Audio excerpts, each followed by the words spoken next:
और चलिए बुलेटिन की शुरुआत करेंगे बड़ी खबर के साथ। बता दें 10 मई को गंगोत्री के कपाट खुलेंगे।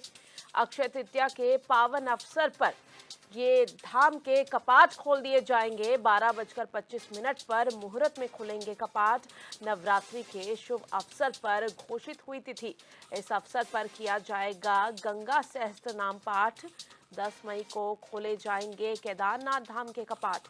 सुबह 7 बजे विधि विधान के साथ खुलेंगे कपाट। 12 मई को खुलेंगे बद्रीनाथ धाम के कपाट। ब्रह्म मुहूर्त में सुबह 6 बजे खोले जाएंगे धाम के कपाट। राज्य सरकार ने शुरू की 4 धाम यात्रा की तैयारी।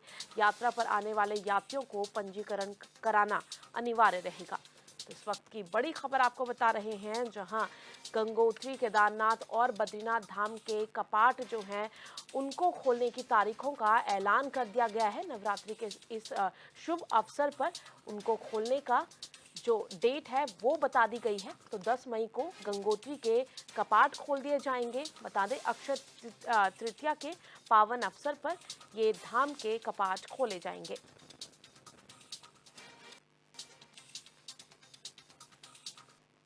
और खबर पर ज्यादा जानकारी के लिए हमारे ब्यूरो चीफ रोहित जी हमारे साथ जुड़ चुके हैं। रोहित जी, क्या कुछ अपडेट जानकारी मिल रही है? जिस तरह से कपाट खोलने की तिथि जो है वो यहाँ पर बता दी गई है, इसी के साथ सरकार की तरफ से क्या कुछ तैयारियां 4 धाम यात्रा को लेकर के कर ली गई हैं?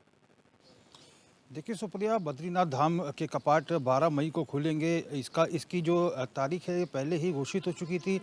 ब्रह्म मुहूर्त में सुबह 6 बजे बद्रीनाथ धाम के कपाट देश विदेश के श्रद्धालुओं के लिए खोले जाएंगे। उसके साथ ही बीते रोज से नवरात्रि का पर्व शुरू हुआ है। 9 दिन का ये पर्व रहेगा। बीते रोज से शाम को ही करीब जो गंगोत्री धाम के जो रावल हैं उनके द्वारा मुहूर्त निकाला गया और मुहूर्त के अनुसार 10 मई को अक्षय तृतीया के दिन अभिजीत मुहूर्त में करीब 12:25 पे गंगोत्री धाम के कपाट खुलेंगे। और इसके साथ ही 10 मई को ही सुबह 7 बजे केदारनाथ धाम के कपाट खुलेंगे। अब पूरी तैयारी जो है बद्री केदार मंदिर टेम्पल कमेटी की तरफ से पूरी कर ली गई है। सरकार की तरफ से अगर हम बात करें तो बीते वर्ष की तरह इस बार भी सरकार पूरी तरह से उत्साहित है, क्योंकि 2 साल कोविड काल के दौरान जो है पूरी तरह से यात्रा प्रभावित रही थी। और इस बार सरकार को पूरी आस है, क्योंकि पिछले वर्ष भी 50 लाख से अधिक श्रद्धालु तीर्थयात्री जो है चारों धामों के दर्शन करने के लिए आए थे और राज्य सरकार को अच्छा खासा राजस्व प्राप्त हुआ। बद्री केदार मंदिर कमेटी को भी अच्छा राजस्व प्राप्त हुआ और उसी के तहत सरकार की ओर से तमाम जो विभाग हैं, चाहे वो जल संस्थान हो, यूपीसीएल हो, बीआरओ हो, पीडब्ल्यूडी हो, एनएच हो, सभी को आपसी समन्वय और सामंजस्य बनाकर काम करने के लिए कहा गया है। जल संस्थान को निर्देश दिए गए हैं कि यात्रा मार्ग पर जितने भी वाटर एटीएम्स लगे हैं और जो घोड़े खच्चरों के लिए यमुनोत्री धाम में और केदारनाथ धाम में पानी की जो व्यवस्था रहती है और इसके साथ ही उनको जो गर्म पानी जो गीजर की व्यवस्था रहती है उसको सुनिश्चित किया जाए। हरिद्वार और आसपास के क्षेत्र में भी वाटर एटीएम्स जो फिलहाल जो है ठप अवस्था में पड़े हैं उनको ठीक कर लिया जाए।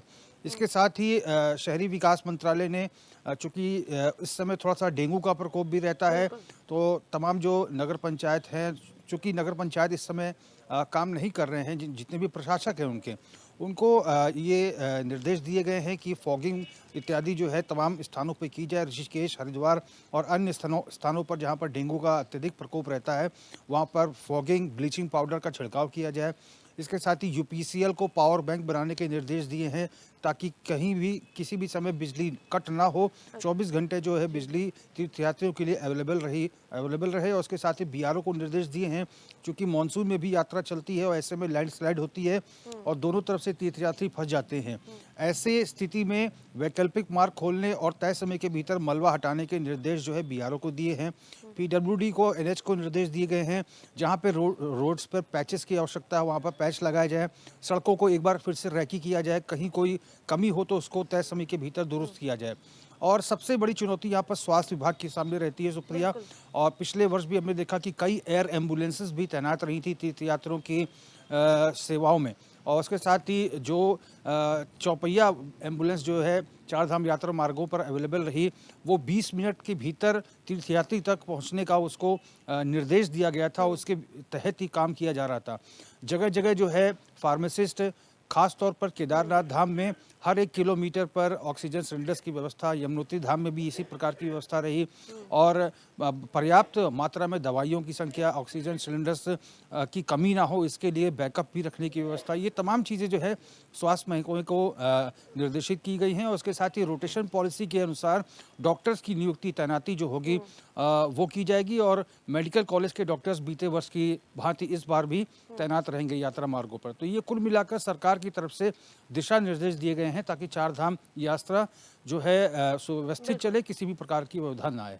अच्छा रोहित जी, ये तो हुई सरकार की तरफ से जो भी तमाम उन्होंने प्रशासन को ये एक्शन करने को दिया है, लेकिन अगर हम बात करें यात्रा की, तो यात्रा पर आने वाले जो यात्री रहेंगे उनको किन किन चीज़ों का ध्यान रखना है? क्योंकि इस तरह से ये खबर भी सामने निकल के आ रही थी कि जो केदारनाथ है, अब जिस तरह से वहाँ फ़ोन ले जाना अलाउड नहीं रहेगा।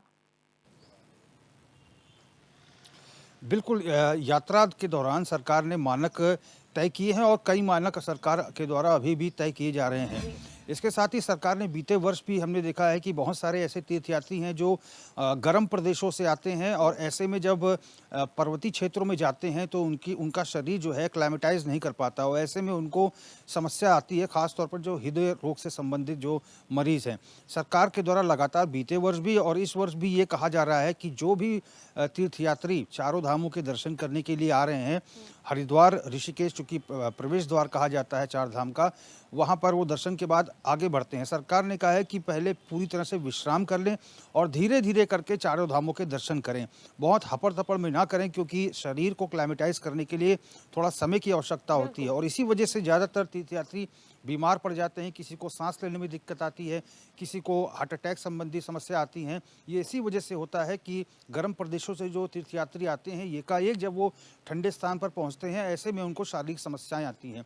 तो इस प्रकार के जो चिकित्सीय परामर्श हैं वो भी सरकार के द्वारा जारी किए जा रहे हैं ताकि चार धाम में कोई कैजुअलिटी ना हो, किसी की स्वास्थ्य को कोई समस्या ना हो और अगर दिक्कतें आए भी तो उसको भी तय समय के भीतर दूर कर लिया जाए।